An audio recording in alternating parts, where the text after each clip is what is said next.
Am Israël Chai.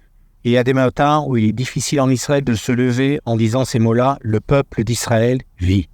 Hélas, nous avons des pertes, nous avons le matin, en se réveillant, nos pères, nos frères, nos enfants tombent.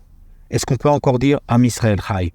La première des choses qu'il faut comprendre, c'est que ce n'est pas une guerre de volonté dans laquelle on vit, c'est une guerre où on n'a pas le choix. C'est la victoire du bien contre le mal.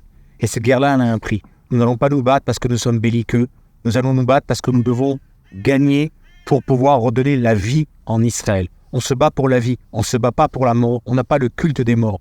Et chaque personne qui est tombée est une catastrophe pour nous tous. Il y a une chose qu'on doit comprendre et qui est importante. C'est qu'aujourd'hui, chaque personne qui met les habits de Tsahal, je le sais personnellement, après 110 jours d'armée, mon fils après le même temps d'armée, mes deux gens qui se battent encore dans Gaza, on doit absolument gagner cette guerre, nous n'avons pas le choix.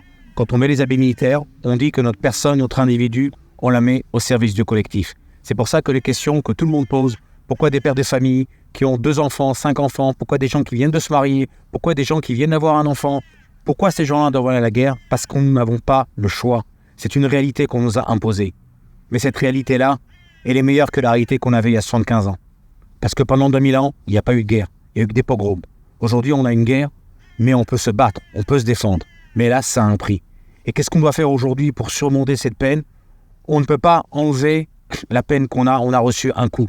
Mais il faut comprendre qu'on ne peut pas rentrer dans cette ambiance psychologique où on se dit qu'on est revenu à la Shoah et que c'est une catastrophe. On relève la tête, on n'a pas le choix, on doit continuer à se battre. Et parfois, hélas, on ressent de nouveau qu'on est une partie d'un corps et que des fois dans un corps, pour sauver le corps entier, on doit hélas, quand on n'a pas le choix, sacrifier un membre pour le reste du corps, mais on le fait parce qu'on n'a pas le choix.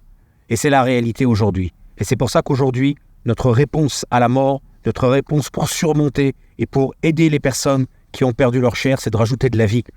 On doit rajouter de la vie, on doit rajouter du bien, on doit continuer à faire des bonnes choses. Et d'ailleurs, c'est le sens du Kaddish qui est très mal souvent traduit par la prière des morts. Ce n'est pas la prière des morts, c'est la prière pour rajouter de la vie quand quelqu'un est mort. Le Kaddish, ça veut dire sanctifier. Quand une personne part, une partie de la vie part, une partie de la sainteté part. Alors qu'est-ce qu'on fait quand on dit le Kaddish? On sanctifie le nom de Dieu, on essaie de rapporter, de combler le manque que l'on a. Et nous, qu'est-ce qu'on peut faire nous pour rajouter à ça? Rajouter du bien, se marier, continuer à la vie. Parce que la victoire de la vie, c'est aussi notre victoire. Si jamais ils nous enlèvent la vie de tous les jours, alors ils ont gagné cette victoire. En rajoutant des bonnes choses, en faisant des bonnes choses, en priant, en allant à faire des dons, en essayant bien sûr de faire le maximum pour les soldats d'Israël. Et le jour où on comprendra de nouveau qu'on fait partie d'un même corps, d'une même unité, et qu'on peut ressentir la douleur de l'autre, alors aussi on pourra comprendre comment surmonter cette douleur.